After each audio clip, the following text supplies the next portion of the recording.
My name is DRC Vaughn. I'm a Vice President of Pharmacy Retail Operations for Health Mart, and I'm super excited for today's Pharma Talk with Alex Anderson of Oswald's Pharmacy in Naperville. Am I saying that right? Yep, you got it. Naperville, Illinois.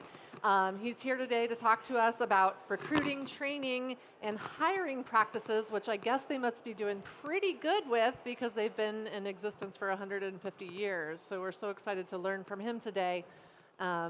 In today's Pharma Talk. So if you'll just start, Alex, and introduce yourself. And Yeah, I'm Alex of Oswald's Pharmacy, and as you mentioned, 150 years. We haven't had an employee work there the entire time. They'd be very old. But we were talking right unless you before have a this. good longevity program. Yeah. Right. But we've got some good, employees. I was just talking about our previous pick who's been there. She worked under my great-grandfather, my grandfather, and my father, and is just about to retire this year. But we've had some employees that have been there for 20, 30 years, which is pretty incredible. Wow. That's awesome. So what have been some strategies that have been employed at Oswald's to attract a real quality staff that stay with you long term?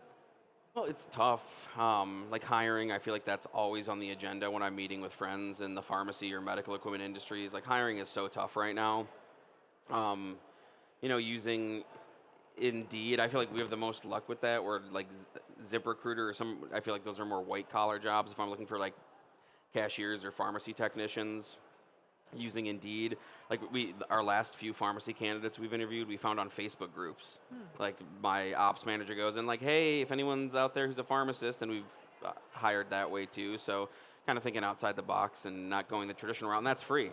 Unlike ZipRecruiter, Indeed, LinkedIn, you're gonna have to pay for those clicks. Is there a way to get a temperature check on a good candidate when you're just kind of scrolling along or, interacting with people in public? I think it's just multiple interviews, and so everyone can get a good feel for them. We interview with our operations manager, then the manager of what department they're going into, and yeah, just kind of a consensus with the team. Like, do you have good feelings? And then we have like a 90-day probationary period where they go through training that's like a week-by-week checklist of what they need to learn. And by in that 90 days, you get a good feel if they're going to work out and if that they mesh with the culture. And that's that first 90 days where we can gauge if it's going to work out for both parties. So you kind of talked about those first 90 days. Like, walk me more through that. Like, how do you make sure an employee is onboarded really well to make sure you don't have like some of those turnover issues? Well, I think it is showing them a lot of our culture where with the new employees, we'll sit down and go through a slideshow about like the family history and just really get them on the same page as us. Like, this is a family-run business. It's a small one-location business. It's cheesy to, we're like family, but it's like you kind of are when you're around these people all the time. So I think giving that introduction kind of PowerPoint. Although the last time I was hiring a Zoomer, they made fun of me for using PowerPoint. They're like, everyone uses Google Slides now, man. It's like, I'm sorry. So using PowerPoint, like the old man I am. But yeah, just a nice slideshow to try to give them our culture. And then it's that 90-day probationary period where we do training. It used to just be a simple checklist with like 10 items, one page, and now our operations manager, it's like a 30-page week by week by week. There's quizzes at the end of each week to make sure you're catching up, needing to know. And that's more prevalent in pharmacy and our medical equipment department because there's so much to know there. Oh, wow. So are there any like resources that you lean in to get, what you should be including in your onboarding documents? Honestly, in that talk comes to good hiring, like that was when I was looking for an operations manager to help me with hiring. I was looking for someone who's passionate about training, and my operations manager Karen loves training, and that was one of her passions. And she worked at like C stores previous to coming to the pharmacy, and so she's had a lot of experience with different companies, both corporate and mom and pop, where she's seen a lot of different training methods, and so she kind of cobbled those all together and put one together for us that's specific to us, but also you can share. Like, that's something if anyone here wants to see a look at it. Right, I've got a medical equipment one, but it also works for front end and pharmacy. But yeah, it's been it's something. I'm kind of all over the place as the owner, so to have someone that can really focus on that and put these together, it's incredible. Wow. And really gets an employee off on the right foot. Where I'm sure we've all in the past, you just kind of hire and, hey, shadow the lady who's been here for a couple years. You'll get the hang of it. Yeah. So how do you kind of make that of more importance, that you set aside time to put together the right structures in place to have a good experience for the onboarding? How do we do that? Yeah. Well, it just in the teams we'll have team trainers, like our lead pharmacy technician or one of our supervisors in our medical equipment department, and they're the ones who go through with the employees. And there's those weekly quizzes that they review with our operations manager to make sure they're keeping on track. And again, it's just like it's that having that constant interaction with them, so you get the feel like, are they going to work out? And that's the worst. You spend all the time getting someone in payroll, getting all the taxes set up, and then they leave 2 days later, which I'd like to say we're perfect and never make mistakes with hiring. But right now, it's like half the time people don't even show up to interviews. Then you hire them, and 2 days later, they go, that's not for me. Or they just don't show up. So I'm sure most of you have dealt with that to some degree, and it's frustrating. But, that's I mentioned yesterday in a talk, the hire slow, fire fast, and yeah, even sometimes we'll still make mistakes with hiring. It's really tough for people to know, what your environment, what culture you've got at your store, and it doesn't work out for everybody. But that's where we're trying to do a better job at hiring people we think fit, and in that probationary period, that's where we really get an idea for if they're going to work and it's going to work for them. Gotcha. And what, if any, are some like non-negotiables for the culture of your store? Like, if this happens, this is not tolerable, or this is something we can coach through and we'll work on with you? It's having people that just are nice to other people. I think I talked yesterday about when people come in our store, we've got such an amazing pharmacy staff that I know they're going to wow our patients and do such an amazing job. So it's that front end team too, the medical equipment team, to just be friendly. It's a family business. That reflects directly on me and my family running the store. And when, I hate in small business when someone has a bad experience, they're like, I'm never going back. And it's like McDonald's will mess up your order and you keep going back every week. And it's like, it's so much harder for us. We have to do such a good job all the time.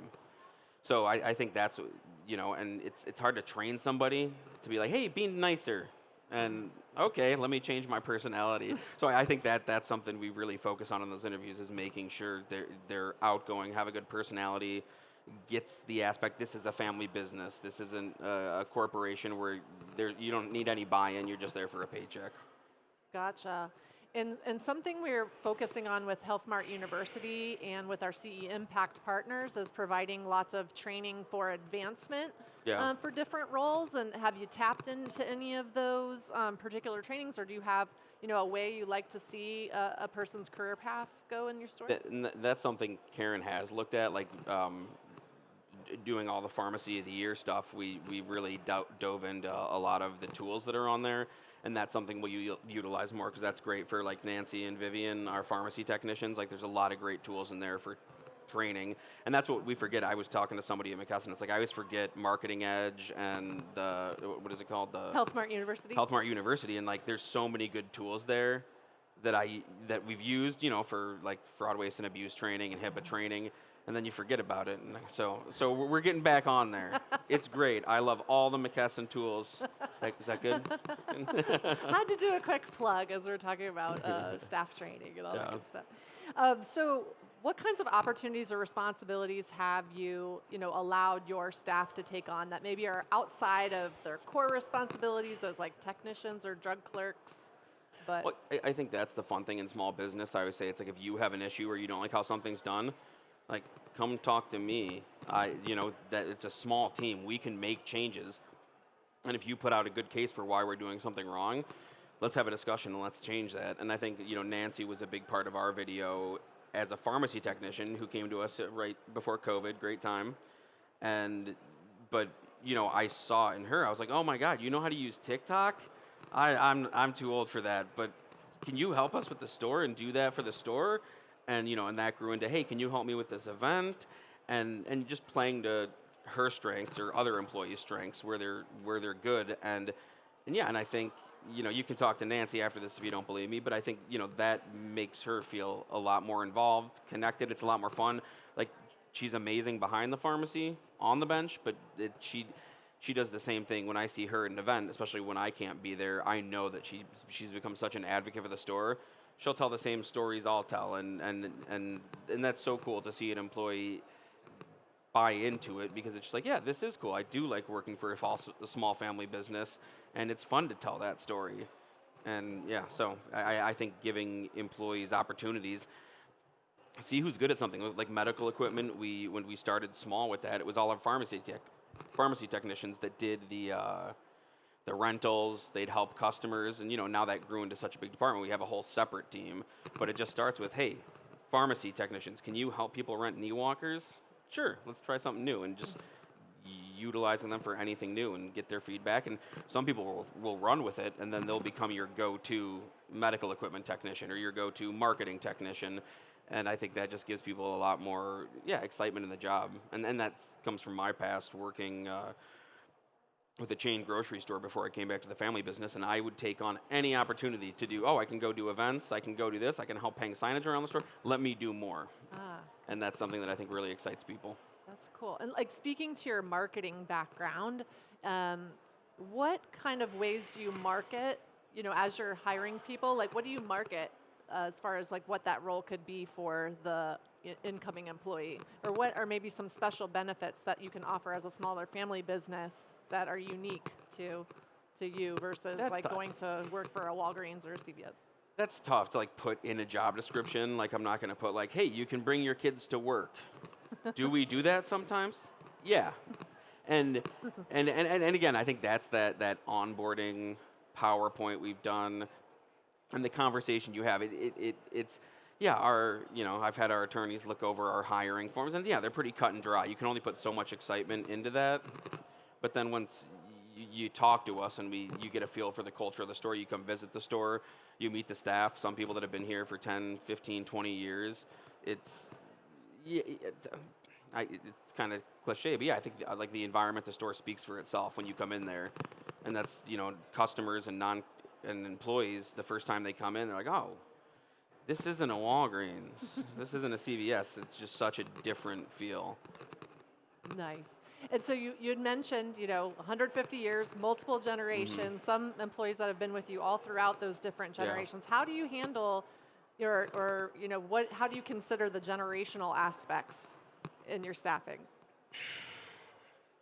Like just different generations, like millennials working with together, Zoomers, working with Gen X. You were talking about Zoomers. I'll be honest, I don't have a good answer for that. I think we get along pretty well. Like that hasn't been a huge issue for us so far. Like intergenerational warfare, it's a pretty good team. And I think Jeremy, our retail manager, millennial, goes out with Dorothy, our retail cashier, boomer. Fast friends, old friends, and then I think that's fun too when you have a culture of employees that work together and actually get along. I'm not requiring anyone to be friends, but if you can have that, like that's really special. That's great. Well, I see we've got a lot of people in the audience here, so this is a hot topic. Like, how do you retain and train employees in this current environment that we're in? So I think that now is a good time to open it up for questions, if you're good with that, to hear what's on everyone else's mind. I saw a lot of nodding as we were going along with the different, challenges that there can be in hiring. So what questions do you all have from the audience about retaining employees? He's got the mic. All right, well, that's good. That's a good one. Going once, going twice?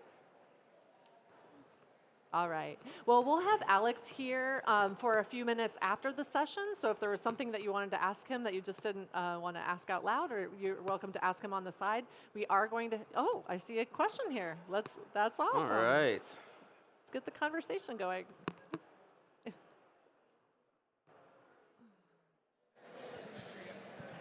I usually don't pass up an opportunity to get a microphone. So. I've been practicing a long time, had a store a long time, and man, I appreciate so much what you're doing. I started my store from scratch 47 years ago. I've been practicing 50 years. Wow. So I've had a lot of time dealing with from a few employees to 20 now. And the generational thing you said might be the key to what I'm dealing with. But I have a problem with, I have employees been with me 20 years, some have been with me 2 or 3 years, and they're all good employees. But sometimes there's hurt feelings or there's animosities between them when maybe one of my older employees will try to correct or instruct a newer employee as to the way they know I want something done. And at the current moment, and of course when I'm there, everything's pretty good usually, but when I get home, I'll have a dozen fires to put out. And how do you create a culture or motivate the staff to enjoy working with each other and to not and how do I keep them on a positive note? Yeah, and that's tough. Like there will always be conflicts, and I'm sure you all went to pharmacy school and they give you tons of training in HR, or absolutely none. 'Cause that's such a hard part. And like we were members of SHRM for a while. Now I think I mostly just ask AI when I have HR questions, and that gives me a pretty good answer. But I think the most important thing is just like when there is drama between employees, is just trying to nip it in the bud as soon as you can and sit the people down and have a conversation. Which, yeah, I don't like the HR. I'm uncomfortable. I don't like conflict, but the more, I've seen it go both ways, and if you just let it fester, it gets really out of hand, and then you're losing an employee over it.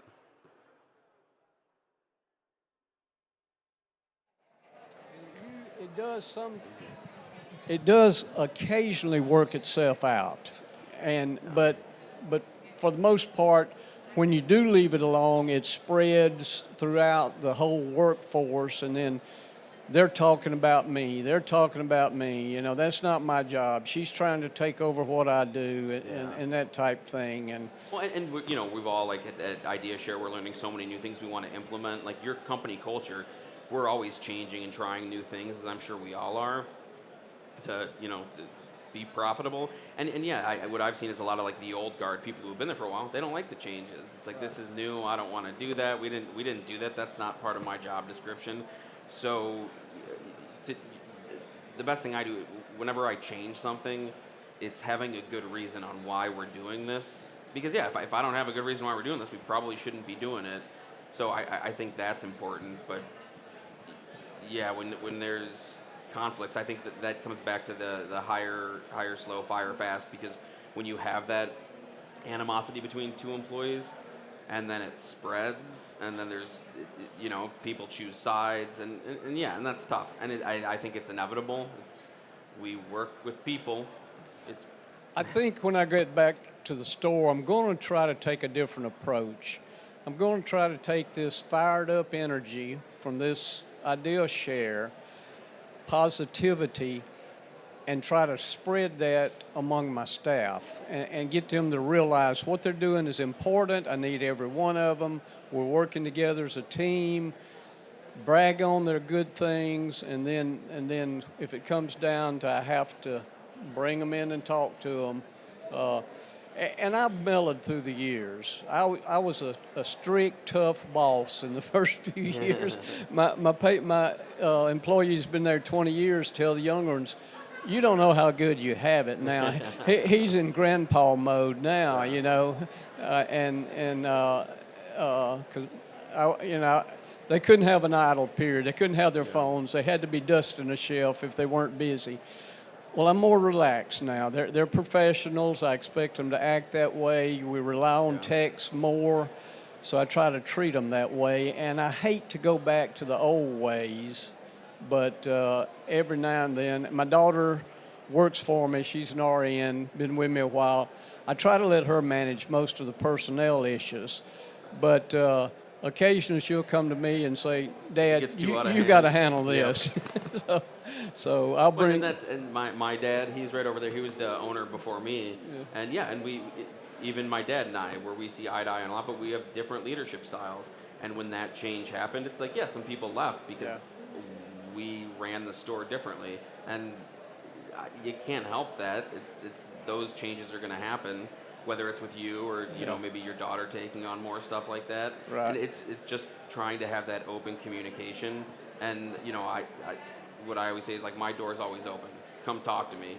You know, Right. people don't take me up on it as much as I think Right, they should. me either. But and all the new and innovative stuff that I always try to institute, I always have holdback resistance Yeah. from a lot of the Oh, yeah. staff. They can't see the importance in it, and I remind them that every ship has a captain, but the Yep. captain can't run the ship without Yeah. the staff, and they all are important in doing that. And I think but- that's the important Yeah. when you make the change, backing that up with the really valid reason of why you're doing this. And I think that makes it a lot harder to say like, well, why are we doing this? This is silly. We didn't used to do this. It's like, Right. well, we're doing it now for A, B, C. It's a necessary change that will increase revenue, make our customers happier, make your job easier.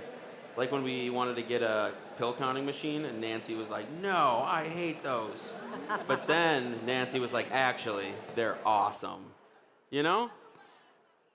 Yeah. So, people can change too. You're great, Nancy. How about from your staff? Is there anything that you really want to make sure is mentioned in this Pharma Talk about staff training and retention?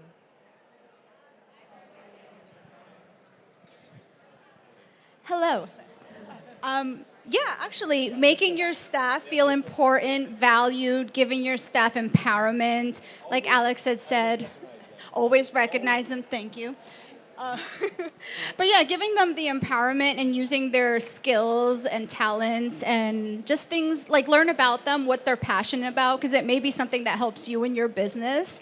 Something that's a hobby to them may become something that helps your growth. So just encouragement, empowerment, recognition. Yeah, like beyond Nancy, who stepped up and got into marketing, like we have another employee in our medical equipment department who's very like artsy. She's in art school, so I have her help me do a lot of the design, do our sales flyer, do our monthly newsletter, and yeah, just like that's a way you got hired to sell wheelchairs, but now you get to sit behind a computer and do some graphic design. Like that's pretty cool. And as a small business, we know there's so much you've got to do. So if you can find someone that's good at it, and you can have them take one more thing off your plate, they feel they're pumped because they get to do something that's a little different, a little more exciting, a little more of a desk job here and there. Yeah. So yeah, I love that. Love it. Any other questions or comments? Did you have anything you wanted to say? Oh, hey, this is not how this was supposed to go. Anything? You're good. Okay. Anybody else want to share? Okay. Wonderful. Yeah, so they're saying acknowledgement is, here's the gentleman with the question or comment. Yeah, not really a question, but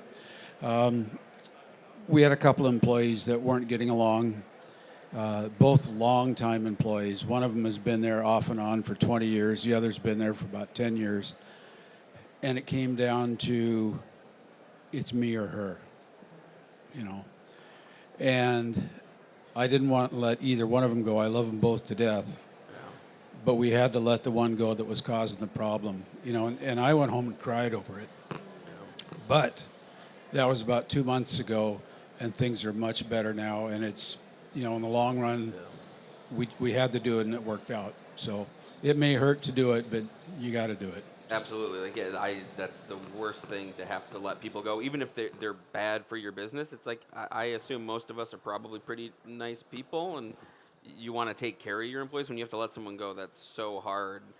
But then you find out 2 months later how much of a change it made, and yeah, a necessary evil. Anyone else? Okay. Well, thank you all so much for joining our Pharma Talk today. Thank you so much, Alex, for coming and sharing what's working for you at Oswald's. And we've got fingers crossed for you for Health Mart Pharmacy of the Year this evening. I hope everybody will join Vote us Oswald's. tonight at the party so we can see what becomes of that. But we're super Very cool. excited for you. So thanks so much for Thank you. sharing. And again, Alex will be off the side of the stage for just a few minutes to ask any remaining questions you have. And then if you'd like to join us on the other side for another Pharma Talk at 2:30. All right. Thanks so much. Very cool. Thank you.